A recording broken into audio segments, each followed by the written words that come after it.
बात कर लेते हैं असम के तिनसुकिया की, जहां पर पुलिस को एक बड़ी कामयाबी हाथ लगी है। राज्य की पुलिस ने केंद्रीय एजेंसियों की मदद से जगुन में खुफिया जानकारी के आधार पर चलाए गए ऑपरेशन के दौरान एक आतंकी साजिश को नाकाम कर दिया। असम पुलिस और केंद्रीय एजेंसियों की संयुक्त कार्रवाई में इंडिपेंडेंट यूएलएफए के 2 एक्टिव मेंबर्स को गिरफ्तार किया गया है। गिरफ्तार किए गए उग्रवादियों की पहचान SS second lieutenant sure Asom उर्फ हुमेन ज्योति बरुआ के तौर पर हुई है, जो पानी टोला का रहने वाला है, और दूसरे आरोपी की पहचान SS second lieutenant Manoj Asom उर्फ पापू मोरन के तौर पर हुई है, जो बागजान का रहने वाला है। ये दोनों तिनसुकिया जिले के ही बताए जा रहे हैं। आपको बता दें कि ऑपरेशन के दौरान सुरक्षा कर्मियों ने उनके पास से 2 AK-56 राइफल, AK-172 राउंड कारतूस, 2 हैंड ग्रेनेड, सिरेंज, ओपीओइड वाली दवा की किट, इसके अलावा जंगल में जीवित रहने के लिए खाने पीने का सामान, बैकपैक और युद्ध से जुड़ी हुई कई सारी सामग्रियां बरामद की हैं। शुरुआती जांच के मुताबिक यूएलएफए के दोनों ही सक्रिय सदस्यों को तिनसुकिया शहर में आम नागरिकों को निशाना बनाकर अंधाधुंध हमला करने का काम सौंपा गया था। इसका मकसद लोगों के बीच दहशत फैलाना था।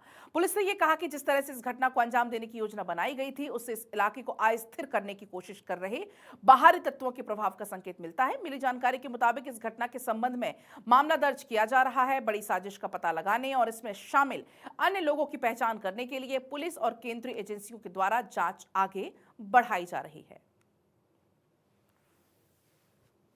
तो काडर को हमने अरेस्ट किया और उनके साथ साथ जो हमें वॉर लाइक सामान मिला है वो आपके वहाँ पे डिस्प्ले पर है, जिसमें 2 AK-56 राइफल है, 172 राउंड्स ऑफ एम्यूनिशन है, 2 हैंड ग्रेनेड है। इसके साथ साथ जंगल में सरवाइव करने के लिए जो किट चाहिए होता है, मेडिसिन, खाना पीना, वो सब कुछ है, बैकपैक है और अदर वॉर लाइक स्टोर भी है, कैश भी है। तो ये चीज़ उनके साथ उनके पास से सीज हुआ। प्रिलिमिनरी इन्वेस्टिगेशन में जो एक बहुत ही भयावह और बहुत ही डेंजरस बात सामने आया है कि उनको उल्फा द्वारा टास्किंग दिया गया था कि तिनसुकिया टाउन में आकर के इनडिस्क्रिमिनेट फायरिंग करके इनोसेंट सिविलियंस का हत्या करना है और यहाँ पे टेररिज्म का एक्ट कमिट करना है, जिससे कि इस पूरे अंचल में एक डर और भय का माहौल उत्पन्न हो। उनका ये प्लानिंग था और ये जो उनका प्लानिंग है, इससे इंडिकेट होता है कि जो बाहरी शक्तियां हैं, जो एंटी इंडिया बाहरी शक्तियां हैं, उनके दबाव में, उनके इन्फ्लुएंस में आकर के उल्फाई ऐसा काम कर रहा है।